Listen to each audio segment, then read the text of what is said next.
या सगळ्या योजनांवर फार पैसा खर्च होतोय आणि म्हणून या योजना बंद करा। सांगा बंद करायच्या का? जरा तुम्ही सांगा बंद करायच्या का? मुख्यमंत्री माझी लाडकी बहीण योजनेसह राज्य सरकारच्या इतर योजनांविरोधात काँग्रेसने कोर्टात याचिका दाखल केली आहे। त्याला प्रत्युत्तर देताना मुख्यमंत्र्यांनी दोन्ही उपमुख्यमंत्री आक्रमक झाल्याचे पाहायला आज मिळाले। नागपूरमध्ये आज मुख्यमंत्री माझी लाडकी बहीण योजनेअंतर्गत दुसऱ्या टप्प्यातील निधी बहिणींच्या खात्यात जमा करण्यास सुरुवात झाली।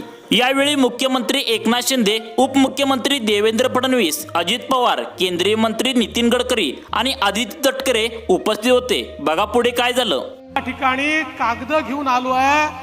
मला अतिशय दुःख वाटतं। बहिणींनो, राजकारणामध्ये वेगवेगळे पक्ष असू शकतात, पण लाडकी बहीण योजना बंद करा आणि या सगळ्या योजना बंद करा म्हणून काँग्रेसचे अनिल वडपल्लीवार हायकोर्टामध्ये गेले आहेत, उच्च न्यायालयामध्ये गेले आहेत आणि त्यांनी पिटिशन दाखल केली आहे। हे अनिल वडपल्लीवार कोण आहेत? हे तेच आहेत जे त्या ठिकाणी नाना पटोले यांचे निवडणूक प्रमुख होते, जे त्या ठिकाणी विकास ठाकरेंचे निवडणूक प्रमुख होते, जे सुनील केदारांचे राईट हँड म्हणून या ठिकाणी म्हणवले जातात। आज त्यांनी हायकोर्टामध्ये पिटिशन केली आणि सांगितलं या सगळ्या योजनांवर फार पैसा खर्च होतोय आणि म्हणून या योजना बंद करा। सांगा बंद करायच्या का? जरा तुम्ही सांगा बंद करायच्या का?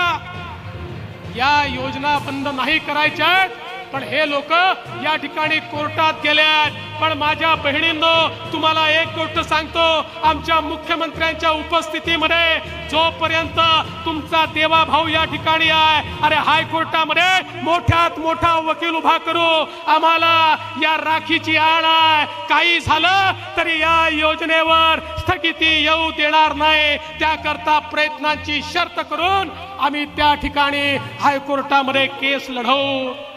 पण भगिनींनो, यांची नियत समजून घ्या। आज कुठे बहिणींच्या खात्यामध्ये पैसे यायला लागले तर लगेच यांच्या पोटात दुखायला लागलं। पहिल्यांदा हे मुंबईच्या न्यायालयात गेले, मुंबईमध्ये न्यायालयाने त्यांची पिटिशन एंटरटेन केली नाही। आता नागपूरच्या न्यायालयामध्ये गेले।